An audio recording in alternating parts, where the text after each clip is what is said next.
नमस्कार दोस्तों, आप सबका स्वागत है हमारी आज की इस अद्भुत रहस्यमयी और ब्रह्मांडीय यात्रा में, जहां हम आपको ले चलेंगे उस घटना की ओर जिसने सिर्फ देवताओं और असुरों का भाग्य ही नहीं बदला था, बल्कि पूरे सृष्टि चक्र को एक नया स्वरूप दिया था।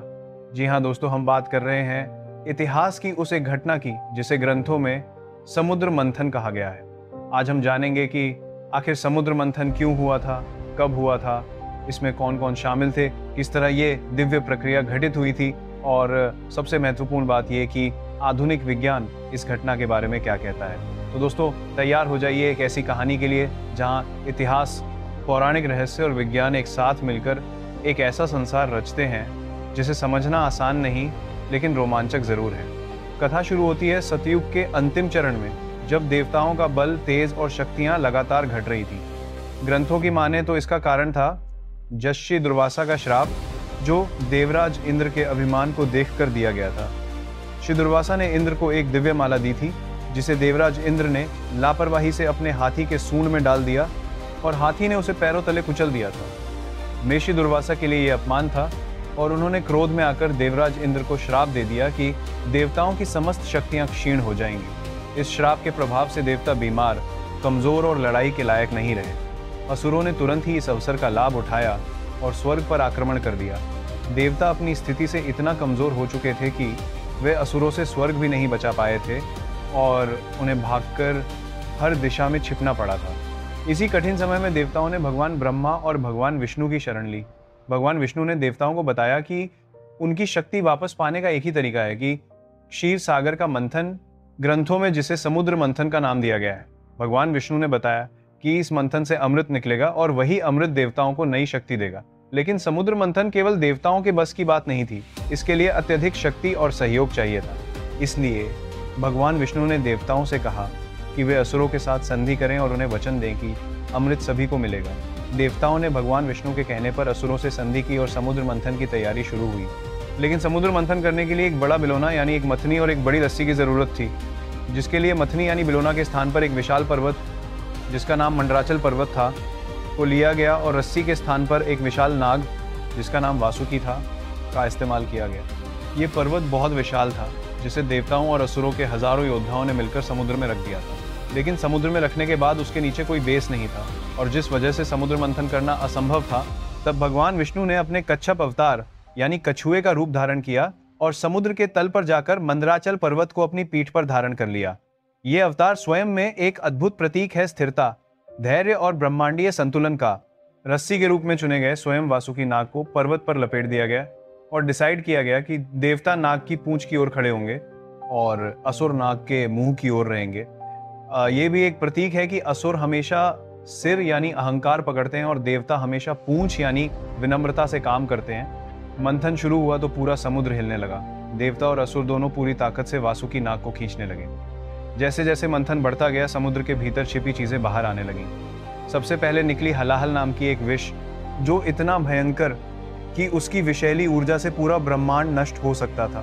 देवता और असुर भयभीत हो गए और भागकर भगवान शिव के पास गए।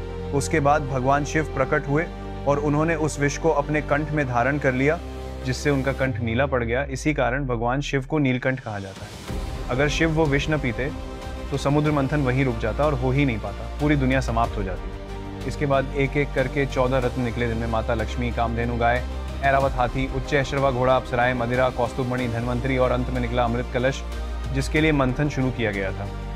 अमृत को देखकर असुर लालची हो उठे और कलश को छीन लिया। देवता भयभीत हो गए, क्योंकि यदि असुर अमृत पी लेते तो वे अजय हो जाते। तब भगवान विष्णु ने मोहिनी रूप धारण किया, एक ऐसा दिव्य रूप जिसे देखकर असुर मोहित हो गए। मोहिनी ने अमृत बांटने के नाम पर असुरों को भ्रमित किया और सारा अमृत देवताओं को पिलाकर उनकी शक्ति वापस कर दी। इसके बाद देवताओं ने असुरों को परास्त किया और स्वर्ग को पुनः प्राप्त कर लिया। समुद्र मंथन समाप्त हुआ और यह घटना सृष्टि के इतिहास का एक निर्णायक मोड़ बन गई। अब सवाल यह है कि क्या समुद्र मंथन वैज्ञानिक रूप से संभव था? क्या सच में पर्वत को रस्सी से बांधकर समुद्र के भीतर घुमाया जा सकता है? क्या सच में समुद्र के भीतर से अमृत जैसा तरल निकल सकता है?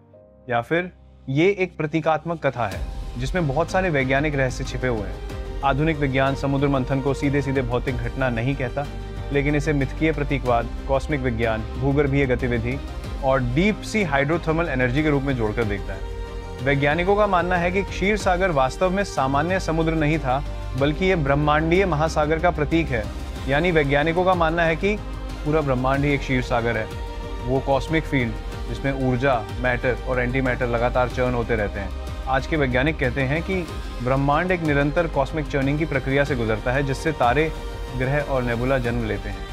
मंदराचल पर्वत को कई वैज्ञानिक अक्षीय स्थिरता या एक्सिस स्टेबलाइजर का प्रतीक मानते हैं, यानी कोई ऐसा प्रारंभिक खगोलीय शरीर जिसने पृथ्वी की स्थिरता में भूमिका निभाई हो। वासुकी नाग को वैज्ञानिक ग्रेविटेशनल वेव्स या मैग्नेटिक फोर्स लाइंस का रूपक मानते हैं, जो ब्रह्मांड को बांधकर रखती हैं। समुद्र मंथन के 14 रत्न असल में ग्रहों, खनिजों और ऊर्जा स्रोतों का प्रतीक हो सकते हैं। हलाहल विष को वैज्ञानिकों ने टॉक्सिक कॉस्मिक रेडिएशन या प्राचीन काल के वोल्केनिक पॉइजन गैसेस के रूप में भी समझा है। आज भी कई वैज्ञानिक मानते हैं कि पृथ्वी के प्रारंभिक काल में ऐसी विषैली ऊर्जा उत्पन्न हुई थी जिसने जीवन को खतरे में डाल दिया था, ठीक वैसे ही जैसे हलाहल ने सृष्टि को संकट में डाल दिया था। अमृत को वैज्ञानिक longevity molecules, genetic repair fluids या लाइफ एक्सटेंडिंग एंजाइम्स के रूप में देख रहे हैं। आज भी एंटी एजिंग विज्ञान इसी अमृत की खोज कर रहा है, एक ऐसा तरल जो कोशिकाओं को नष्ट होने से बचा सके। समुद्र मंथन सिर्फ एक कहानी नहीं है, ये ब्रह्मांड में ऊर्जा की चर्ण प्रक्रिया, पृथ्वी के निर्माण, विषैले और जीवनदायी तत्वों के संतुलन और देव असुर यानी सकारात्मक नकारात्मक शक्तियों के संघर्ष का वैज्ञानिक प्रतिनिधित्व हो सकता है। यह कथा संदेश देती है कि हर सृजन से पहले विनाश होता है और हर अमृत से पहले विष निकलता है और हर संतुलन के लिए एक आधार चाहिए होता है, ठीक वैसे ही जैसे ब्रह्मांड में होता है। दोस्तों, समुद्र मंथन हजारों साल पुरानी कथा है, लेकिन इसमें जो विज्ञान छिपा है वह आज भी आधुनिक वैज्ञानिकों को चौंका देता है। ये सिर्फ देवताओं और असुरों की कहानी नहीं, ये स्वयं ब्रह्मांड के जन्म और ऊर्जा के संतुलन की कथा है। एक ऐसी कथा जो बताती है कि ज्ञान, धैर्य और संतुलन के बिना कोई भी अमृत प्राप्त नहीं होता है।